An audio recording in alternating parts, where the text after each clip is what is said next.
Hello दोस्तों, मैं भंवर सिंह और आप सभी का मेरे सुरतंग चैनल पर स्वागत है। दोस्तों, हमारे राजस्थान की भूमि पर अनेक वीर योद्धा हुए हैं जिन्होंने धर्म की रक्षा करने के लिए, गायों की रक्षा करने के लिए, बहन बेटियों की इज्जत को बचाने के लिए अनेक प्रकार के युद्ध लड़े और वीर गति को प्राप्त हुए, जिनको हम जुझार के रूप में, वीर के रूप में अथवा मामाजी के रूप में भिन्न भिन्न रूपों में पूजते हैं। और ये सभी हमारे आज लोक देवता कहलाते हैं। उन्हीं में से एक और वीर योद्धा के बारे में बताने जा रहा हूं जिन्होंने गायों की रक्षार्थ अपने प्राणों का उत्सर्ग कर दिया, जो आज पूजे जाते हैं, जिनका बहुत बड़ा नाम है। जी हाँ दोस्तों, आइए तो उनके बारे में बताता हूं मैं आपको पूरा इतिहास। ये कौन थे, कहां के थे, उन्होंने किस रूप में बलिदान दिया, ये संपूर्ण जानकारी आपको उपलब्ध करवाता हूं।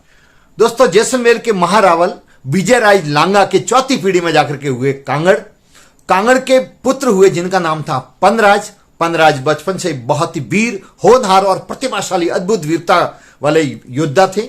उनकी माता का नाम देव कंवर था। बचपन से ही कहते हैं ना कि पूत के पैर पालने में दिख जाते हैं। वो तलवारबाजी चलाना, घुड़सवारी करना, साहस और वीरता के धनी थे। दोस्तों, पनराज जैसलमेर के महारावल गढ़सी के समकालीन थे और उनके प्रमुख सलाहकार भी थे और विशेष रूप से उनके सहयोग में हर वक्त साथ में भी रहते थे। क्षत्रियोचित संस्कारों से अलंकृत पनराज बचपन से ही होनहार और विशिष्ट शौर्य व पराक्रम की प्रतिमूर्ति थे। पनराज ने गढ़सी के साथ बंगाल के युद्ध में भाग लेकर गजनी बुखारे के बादशाह के इक्के की मल युद्ध में उसकी भुजा उखाड़कर उसे पराजित कर अपने अदम्य शौर्य का प्रदर्शन किया था, जिससे प्रसन्न होकर के बादशाह ने गढ़सी को गजनी का जैतवार का खिताब दिया।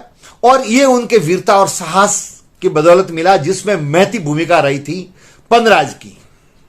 दोस्तों, एक दिन की बात है, पनराज जी अपनी धर्म बहन को मिलने के लिए काठोड़ी गांव, जो जैसलमेर के जिले में स्थित है, वहां पर गए।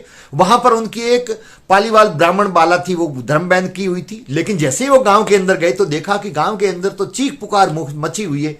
पता लगा तो वहां पर ज्ञात हुआ उनको कि मुस्लिम आक्रांताओं ने गांव पर हमला कर दिया और गांव की गायों को घेर करके वो लेकर के जा रहे हैं।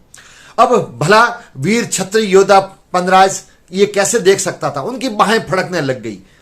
वो अपने नवलखे घोड़े पर बैठे हुए थे, हाथ में तलवार थी और गांव में अपनी बहन को मिलने से पहले ही वो तलवार लेकर के गांव वालों को आश्वस्त किया कि आपको किसी को चिंता करने की जरूरत नहीं है, मैं संपूर्ण गायों को आपके सुरक्षित लेकर के आऊंगा। हालांकि उनकी बहन ने उनको रोकने की कोशिश की कि आप अकेले हो, ये मुस्लिम आक्रांता बहुत बड़ी संख्या में, लेकिन वो नहीं माने। वो भला क्षत्रिय थे, कैसे मान सकते थे? वो वीर योद्धा थे, कैसे किसी की बात को इस रूप में स्वीकार कर सकते थे?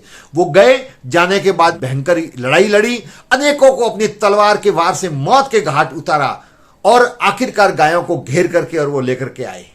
जैसे वो गायों को घेर करके और वापस सुरक्षित गांव वालों को लाकर के सुपुर्द की तो गांव वाले अभिभूत हुए, बहुत प्रसन्न हुए। ढोल गाजे बाजे के साथ में उनका अभिनंदन होने लग गया। उनकी बहन ने थाली सजाई, अभिनंदन की और उनका तिलक करके अभिनंदन करने के लिए तैयार हुई। लेकिन दोस्तों, पीछे जो जान बचा करके भागे थे मुस्लिम आक्रांता, उन्होंने वहां जाकर के और साथियों को वहां से बुलाया और एक टोली लेकर के और वापस आकर के और पनराज पर धावा बोल दिया। फिर क्या था दोस्तों, घमासान पुनः लड़ाई हुई।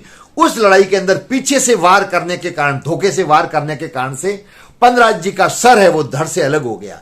लेकिन शीश गिरने के बाद में भी वो वीर गति को प्राप्त नहीं हुए, बल्कि घमासान लड़ाई लड़ते रहे।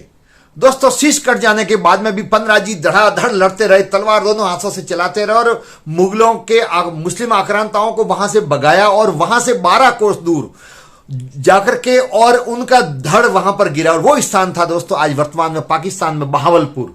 वहां पर आज भी चबूतरा बना हुआ है, जिसको मोडिया पीर अथवा बंडिया पीर के नाम से जानते हैं। और उनका शीश जहां गिरा था वहां पर भी आज चबूतरा बना हुआ है, जहां पर पूजा अर्चना की जाती है। आप ये फोटो भी देख रहे हैं।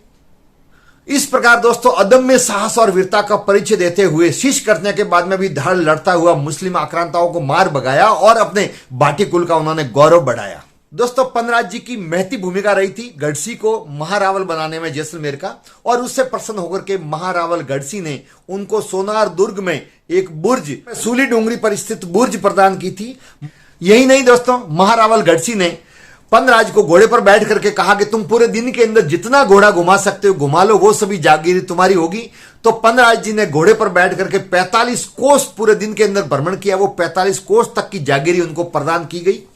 वो पूरा क्षेत्र आज राहड़की के नाम से जाना जाता है और उस क्षेत्र में स्थित भाटी हैं वो राहड़ भाटी कहे जाते हैं। स्वयं पनराज जी द्वारा निर्मित करवाया गया पंद्राजसर तालाब। पंद्राजसर तालाब के पास में उनका शीश गिरा था। वहां पर स्वतः ही पीले रंग की एक मूर्ति प्रकट हुई, जहां पर वर्ष में 2 बार मेला भरता है। भाद्र माह में शुक्ल पक्ष व माघ सुदी शुक्ल पक्ष की दशम को भव्य मेला लगता है तथा हजारों श्रद्धालु यहाँ मन्नत मांगने आते हैं। दादाजी उनकी मुरादें पूरी करते हैं। उस संबंध में ये दोहा कहा गया है, रज ऊंडी रज थानरी गरया नर भुजंग, दुश्मन रा टुकड़ा किया रंग रहाड़ पनड़ रंग।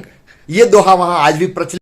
तो दोस्तों, अनेक राजस्थान में ऐसे सूरवीर योद्धा हुए हैं, जब हम इतिहास में पढ़ते हैं तो हमें बहुत फक्र महसूस होता है, जिनके बारे में हमें आज भी जानने की जरूरत है। क्योंकि संकट कभी भी किसी रूप में आ सकता है, तब वहां साहस और वीरता काम आएगी, वहां पैसा काम नहीं आएगा, वहां पद और प्रतिष्ठा काम नहीं आएगी, वहां केवल साहस और वीरता काम आएगी, बहादुरी काम आएगी। और ये सब आने वाले समय में जरूरी है। तो दोस्तों, ये थी प्रेरणादायक ऐतिहासिक घटना जो मैंने आपके सामने प्रस्तुत की। आपको ये ऐतिहासिक जानकारी और ये वीर गाथा कैसी लगी, आप कमेंट्स करके जरूर बताएं। वीडियो को लाइक करें, शेयर करें, और यदि चैनल को अब तक सब्सक्राइब नहीं किया हो तो चैनल को सब्सक्राइब करें। वीडियो देखने के लिए आप सभी का बहुत बहुत धन्यवाद। जय हिंद।